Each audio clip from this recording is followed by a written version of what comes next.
Favourite ആക്ടേഴ്സിൻ്റെ film വരുന്നു എന്നറിയുന്ന സമയത്ത് നമ്മളത് വൻ വിജയമാക്കി മാറ്റാറുണ്ട്. അതിൻ്റെ ട്രെയിലർ ഇറങ്ങുമ്പോഴും പോസ്റ്റർ വരുന്ന സമയത്തും ടീസർ ഇറങ്ങുമ്പോഴും ഒക്കെ നമ്മളത് വൻ വിജയമാക്കി മാറ്റാറുണ്ട്. അതുപോലെ ആ ഒരു സിനിമയുടെ റിലീസിന് വേണ്ടി നമ്മൾ ഒരുപാട് വെയിറ്റ് ചെയ്യാറുണ്ട്.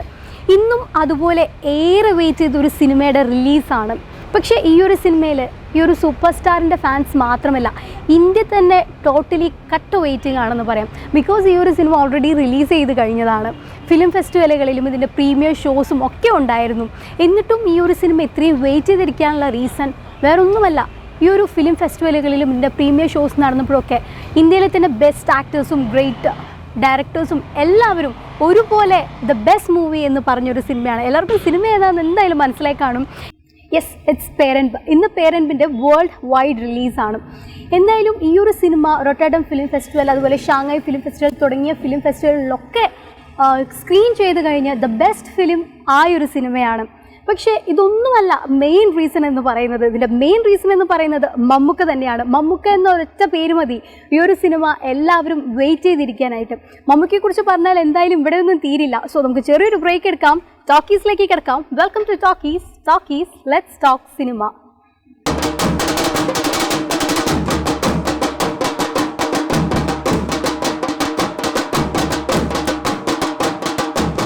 പരീക്ഷണ ചിത്രങ്ങളിലൂടെ തൻ്റെതായ ഇടം കണ്ടെത്തിയ ഒരു ഡയറക്ടറാണ് റാം. പരീക്ഷണ ചിത്രങ്ങൾ എന്ന് പറയുമ്പോൾ അത് വെറും പരീക്ഷണ ചിത്രങ്ങൾ മാത്രമായിരുന്നില്ല, അതെല്ലാം വൻ വിജയവുമായിരുന്നു. അതിൻ്റെ തെളിവാണ് സെക്കൻഡ് ഫിലിം തന്നെ ഒരുപാട് നാഷണൽ അവാർഡ്സ് വാരിക്കൂട്ടിയത്. ആ ഒരു ഡയറക്ടറിൻ്റെ സിനിമ ഇറങ്ങുമ്പോൾ എന്തായാലും ആരാധകർ ഒരുപാട് പ്രതീക്ഷ അർപ്പിക്കുന്നുണ്ടാവും. അതൊന്നും പോരാതെ ഈ ഒരു സിനിമ പേരൻപ്, ഈ ഒരു സിനിമയ്ക്ക് വേണ്ടിയിട്ട് റാം തന്നെ 10 വർഷത്തോളമായിട്ട് വെയിറ്റിംഗ് ആണ്. ബിക്കോസ് മമ്മൂക്ക ഈ ഒരു സിനിമ ഇറങ്ങുമ്പോൾ തന്നെ മമ്മൂക്കയ്ക്ക് വേണ്ടിയിട്ടായിരുന്നു വെയിറ്റിംഗ്. ഈ ഒരു 10 വർഷത്തോളം മമ്മൂക്കയ്ക്ക് വേണ്ടി വെയിറ്റ് ചെയ്ത് അത്രയും എഫേർട്ട് എടുത്ത് ഈ ഒരു സിനിമ ഇറങ്ങുമ്പോൾ എന്തായാലും മമ്മൂക്ക ഫാൻസ് മാത്രമല്ല എല്ലാവരും ഒരുപാട് വെയിറ്റിംഗ് ആയിരിക്കും. ഞാൻ ഓൾറെഡി പറഞ്ഞതുപോലെ ഇത് ഫിലിം ഫെസ്റ്റിവലുകളിലെല്ലാം സ്ക്രീൻ ചെയ്തൊരു സിനിമയാണ്.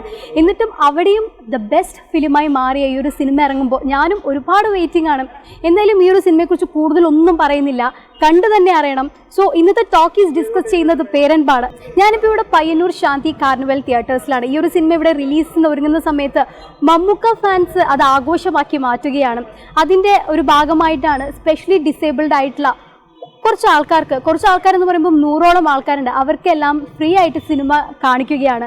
അത് ഇവിടെ ഇനോഗ്രേറ്റ് ചെയ്യുന്നത് രമേശ് പിഷാരടിയും ഒപ്പം നമ്മുടെ പയ്യന്നൂരിൻ്റെ CI വിനോദ് കുമാറും ഒക്കെ ഇവിടെയുണ്ട്. നമുക്ക് എന്തായാലും രമേശ് പിഷാരടി ഈ ഒരു സിനിമ കണ്ടു കഴിഞ്ഞത് നമുക്കറിയാം. സോ നമുക്ക് അദ്ദേഹത്തിനോട് ചോദിക്കാം ഈ ഒരു സിനിമ എങ്ങനെയുണ്ടായിരുന്നു എന്ന്. സിനിമകൾ വിനോദത്തിനാണ്, വിജ്ഞാനത്തിനാണ്, സർവോപരി അതിൻ്റെ വാണിജ്യപരതയ്ക്ക് വേണ്ടിയാണ് എന്നൊക്കെ പറയുമ്പോഴും വളരെ കുറച്ച് സിനിമകളാണ് ഈ ഞാൻ പറഞ്ഞ 3 ഘടകങ്ങൾക്കും അപ്പുറം മനുഷ്യത്വം എന്ന് പറയുന്ന ഒരു കാര്യത്തിലേക്ക് വിരൽ ചൂണ്ടുന്നത്. അത് നമുക്കെപ്പോലൊരു നടൻ, ഒരു വലിയ നടൻ്റെ സാന്നിധ്യമില്ലെങ്കിൽ ചിലപ്പോൾ ഇത്തരത്തിലുള്ള പ്രമേയങ്ങളും ഇത്തരത്തിലുള്ള വിഷയങ്ങളും ജനങ്ങളിലേക്ക് എത്താതെ പോകും. ഒരുപാട് നല്ല സിനിമകൾ അങ്ങനെ പോയിട്ടുണ്ട്. അപ്പം നമുക്കെപ്പോലൊരു നടൻ്റെ സാന്നിധ്യം കൊണ്ടാണ് ഇത്തരത്തിലുള്ളൊരു ചിത്രം.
പേരൻപിന്റെ ഫസ്റ്റ് സ്ക്രീനിങ് ഇവിടെ ആരംഭിക്കാൻ പോവാണ്. ഈ ഒരു സിനിമയ്ക്ക് വേണ്ടി ഒരുപാട് ആൾക്കാരോട് വെയിറ്റ് ചെയ്ത് നിൽക്കുന്നുണ്ട്. ഞാനും വെയിറ്റിംഗ് ആണ്. അപ്പൊ എന്തായാലും മമ്മൂക്കയുടെ ആ ഒരു മാജിക് മൊമെന്റിന് വേണ്ടിയിട്ട് നമുക്ക് പോവാല്ലേ?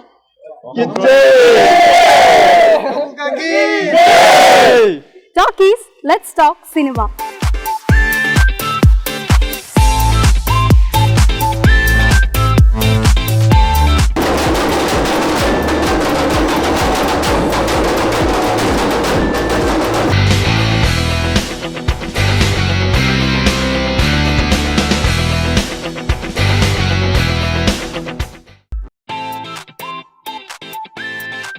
പൊളിച്ചിനട്ടാ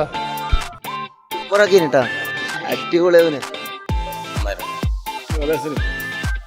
നല്ല അടിപൊളി പടം, സൂപ്പർ പടം, വളരെ നല്ല സിനിമ. മമ്മൂട്ടിക്ക് ഒരു 4ാമത്തെ നാഷണൽ അവാർഡിന്റെ വകുപ്പുണ്ട്.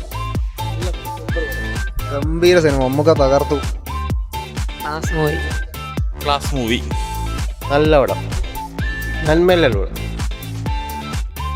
സൂപ്പർ പടം, നല്ല പടമായിരുന്നു. അയ്യപ്പത്തിലൊക്കെ ഒരു വേൾഡ് സിനിമ കാറ്റഗറിയിൽ കണ്ടൊരു മൂവിയുടെ ഒരു പ്രതീതി ഉണ്ടായിരുന്നു. നല്ല പടം, സൂപ്പർ. നല്ല പടം, അടിപൊളിയാക്കി, മമ്മൂക്ക പൊളിച്ചിന്. കുറെ കാലങ്ങൾക്ക് ശേഷം ഒരു നല്ല സിനിമ കണ്ടിറങ്ങി. ഒന്നും പറയല്ല, എല്ലാരും ബാക്കി കണ്ടറിയാം. അടിപൊളി അടിപൊളി,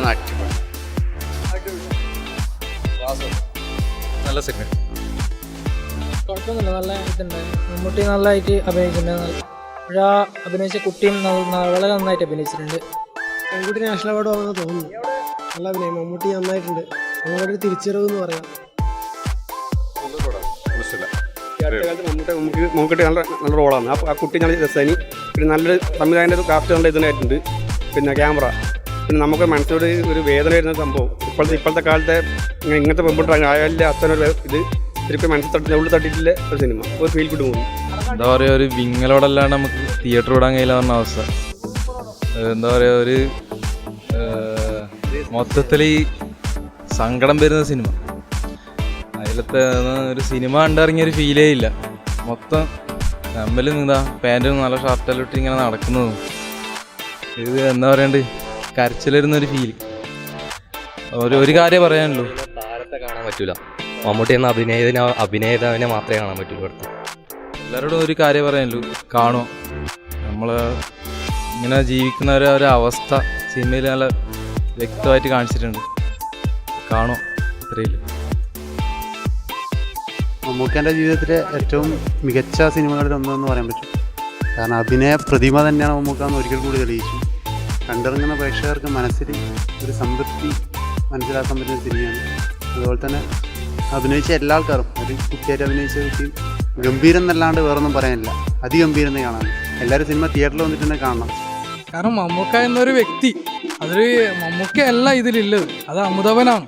കാരണം ഓരോ കഥാപാത്രം ചെയ്യുമ്പോഴും നമുക്ക് എത്രത്തോളം മാറുന്നു എന്ന് നമുക്ക് ഇതിൽ വ്യക്തമായിട്ട് കാണാവുന്നതാണ്. കാരണം ഇതിൽ അമുതവൻ മാത്രമേ ഉള്ളൂ, ഇതിൽ മമ്മൂട്ടിയില്ല. കാരണം എത്രത്തോളം നല്ലതായിട്ട് ചെയ്യാൻ പറ്റും അത്രത്തോളം നല്ലതായിട്ടുണ്ട്. ക്യാമറ, അതുപോലെ പിന്നെ മ്യൂസിക്, സംഗീതം എല്ലാം നല്ലതായിട്ടുണ്ട്. എത്രത്തോളം മനസ്സ് നിറഞ്ഞിട്ടാണ് ഈ സിനിമ കണ്ടിറങ്ങിയത്. നമുക്കിത് സിനിമ മാത്രമാണ്, എന്നാൽ ഇതുപോലെ ജീവിക്കുന്ന ഒരുപാട് ആൾക്കാർ നമുക്ക് ചുറ്റുമുണ്ട്. നമുക്ക് അവരോട് ചോദിക്കാം സിനിമ എങ്ങനെയുണ്ടായിരുന്നു എന്ന്.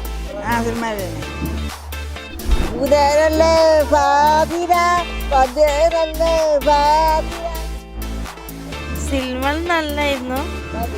പിന്നെ പടമെല്ലാം എനിക്ക് ഇഷ്ടപ്പെട്ടു. പിന്നെ എല്ലാവർക്കും ഇഷ്ടപ്പെട്ടായിരുന്നു, എനിക്ക് ഇഷ്ടപ്പെട്ടു.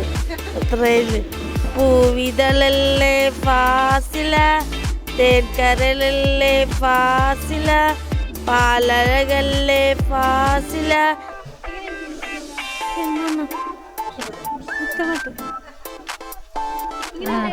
നല്ലതന്നെ.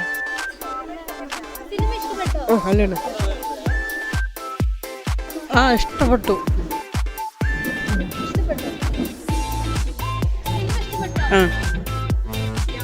ഓപ്പ സിനിമ ഇഷ്ടപ്പെട്ടു.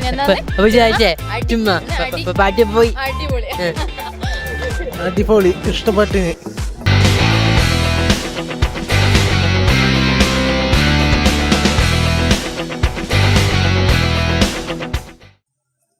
Infinite actor, nothing more. അന്യഭാഷകളിലേക്ക് അഭിനയിക്കാൻ പോയാൽ അവിടുത്തെ കയ്യടികൾക്കൊപ്പം അവാർഡുകളും വാരിക്കൂട്ടാതെ മമ്മൂക്ക തിരിച്ചു വരാറില്ല. തമിഴിലും തെലുങ്കിലുമൊന്നും ഇന്ത്യൻ സിനിമയിലെ മികച്ച നടന്മാരില്ലാത്തത് കൊണ്ടല്ല, മമ്മൂക്കിക്ക് മാത്രം ചെയ്യാൻ പറ്റുന്ന കുറച്ച് റോളുകളുണ്ട്. അത് മമ്മൂക്കിക്ക് മാത്രം പറ്റുന്നതാണ്. അതുകൊണ്ട് തന്നെയാണ് മമ്മൂക്കയെ തേടി അവർ എത്തുന്നതും.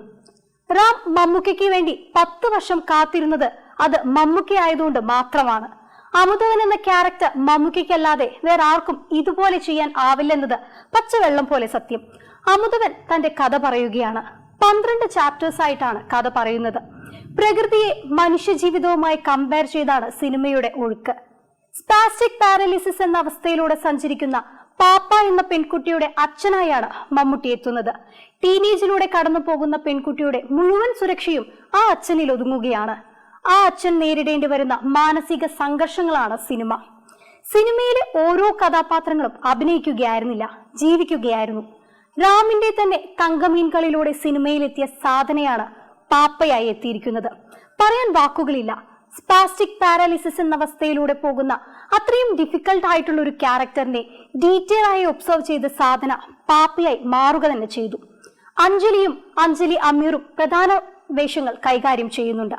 മികച്ച പ്രകടനമാണ് 2 അഞ്ജലിമാരുടെയും. ക്യാമറ, മ്യൂസിക് എല്ലാം എടുത്തു പറയേണ്ടത് തന്നെ. പ്രകൃതിയെ മനുഷ്യജീവിതവുമായി താരതമ്യപ്പെടുത്തുമ്പോൾ ക്യാമറയുടെ മുഴുവൻ സാധ്യതകളും ഉപയോഗപ്പെടുത്തി ദ ബെസ്റ്റ് ആക്കിയിട്ടുണ്ട് തേനി ഈശ്വർ. ഓരോ ഫ്രെയിമുകളും അത്രയും മികച്ചതാണ്. യുവൻ ശങ്കരരാജയുടെ മ്യൂസിക്കും ദ ബെസ്റ്റ് തന്നെയാണ്. രാം എന്ന ഡയറക്ടർ വീണ്ടും വിസ്മയിപ്പിച്ചിരിക്കുകയാണ് പേരൻപിലൂടെ. നന്ദിയുള്ള ഒരു സിനിമ.